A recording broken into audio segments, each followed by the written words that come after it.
Experts have warned us for decades. An AI system that becomes too intelligent to control. A supervirus that mutates faster than we can cure it. An invisible cosmic event that could wipe out life in seconds. But somehow, you survived. You open your eyes. It feels like you've woken up inside a memory. Everything's in its place. You wait for the usual background noise to kick in. The hum of the fridge. The pipes groaning behind the wall. Your mom yelling about dishes. Your brother slamming the bathroom door. But nothing. Mom, no answer. Dad, still nothing. You walk down the hallway slowly, like something's watching you. You check every room. Living room, kitchen, bathroom, nothing. Nobody. Outside, the street looks normal, but it's not. Car door hangs open to houses down. Mail spills from a mailbox like it was dropped mid-delivery. You call out again, this time louder. Hello? No echo. You're 13 years old. It's old enough to know something's wrong. It's too young to know what to do about it. You remember the meteor. It was all over the news. Space rock the size of a stadium hurtling toward Earth. Everyone had an opinion. Some said it'd miss us. Others said it'd burn up in the atmosphere. A few panicked, but most people just shrugged it off. The government said not to worry. There's plenty of time to solve this, they said. It's nothing to panic about. The countdown was supposed to be for the next generation. It's not yours. But they were wrong. The last thing you remember is your mom brushing your hair. She said it'd all be okay. She said it like she believed it. Maybe she did. Maybe that's what you say to your kid when the world's about to end. You search your town for hours. You ride your bike until your legs shake. You check every street, every park, every school, every store. There are no signs of struggle. No blood, no bodies, just absence. Like everyone got up and walked out of their lives at the exact same second. Loneliness doesn't hit like a punch. It creeps in like fog. The first week, you're too busy surviving. You eat what you can. Drink what you can. You move from house to house, searching for supplies and answers. You talk to yourself, just to hear something, just to prove you're still real. Hey, future me, you say into a mirror, trying to smile. Ain't still alive? You build routines. Eat at the same time every day. Exercise. Read. Anything to keep your brain from turning to mush. You search for survivors. You travel farther. Cities, forests, highways. You scream your lungs out. Blast radios. Light fires. Nothing. No smoke on the horizon. No voices in the distance. No footsteps behind you. You break into stores and fill backpacks with gear.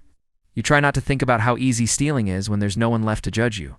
You write signs and leave them behind. If you're out there, I'm alive, please find me. But no one ever does. Time becomes meaningless. The calendar says it's April. Or maybe October. You stop checking. You still mark tallies in an old notebook. First, it's to keep count. Later, it's just to see how many days a person can live without hearing another voice. You try to preserve your memories. Photos, journals, home videos. You watch your family on a screen and laugh at your brother's dumb jokes just to feel something. But soon, even those moments start to feel like fiction. Like they happened to someone else. You begin to forget how people sound. Your own voice starts to sound foreign. You forget the feeling of eye contact. The warmth of someone's hand. The way it felt when someone saw you. You tape faces to the wall and give them names. You talk to them every day. You pretend they talk back. You know it's not healthy, but it's survival. Because insanity is better than silence. The world becomes beautiful and meaningless. Nature takes over. Vines wrap around traffic lights. Wolves roam the suburbs.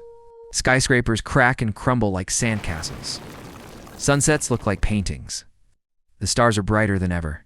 But none of it matters, because beauty without someone to share it with is just noise. You find old libraries, read entire books aloud just to fill the space. You dance in empty theaters. You cry in churches. Every once in a while, you think about taking the easy way out, but you're scared, not of dying. Of dying and still being alone, you begin recording messages.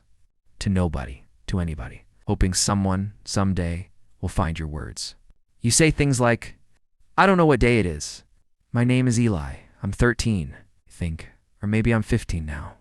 I haven't heard a voice in years. If you find this, please talk to me. You store them on tapes, on flash drives, on scraps of paper sealed in jars. You leave them scattered across the country like breadcrumbs you know no one will follow. Your body grows older. Your hope grows smaller. You get sick sometimes. No doctors, no medicine. You lie still and pray to no one. You heal or you don't. It doesn't matter. One day you break your arm. The pain is so intense you pass out. You wake up hours later, and for a split second you thought someone had helped you. But no, just the floor. You find an old photograph. It's buried under rubble in a half-collapsed building. Family, smiling, frozen in time. You stare at it for hours. It's not your family. Somehow it is. You tape it to your chest, just to feel like someone's close to your heart again. Then comes the final day. You don't plan it. You wake up and your legs feel heavy. Your chest feels hollow. You walk until your body says no more. You climb to the top of a building just to see the horizon one last time. And you sit there, legs dangling. Wind in your hair. You breathe deep. And then, as your eyes close, a thought hits you. One you never let yourself say out loud. Not until now. Maybe it wasn't the silence that killed you. Maybe it wasn't the hunger, or the fear, or the loneliness. Maybe it was the hope. Hope that someone was out there. Hope that this wasn't how it ended. Hope that if you just held on long enough, you'd find someone. That you'd matter to somebody. But now you know. This was always your story. You weren't the first. You weren't the luckiest. You were the last.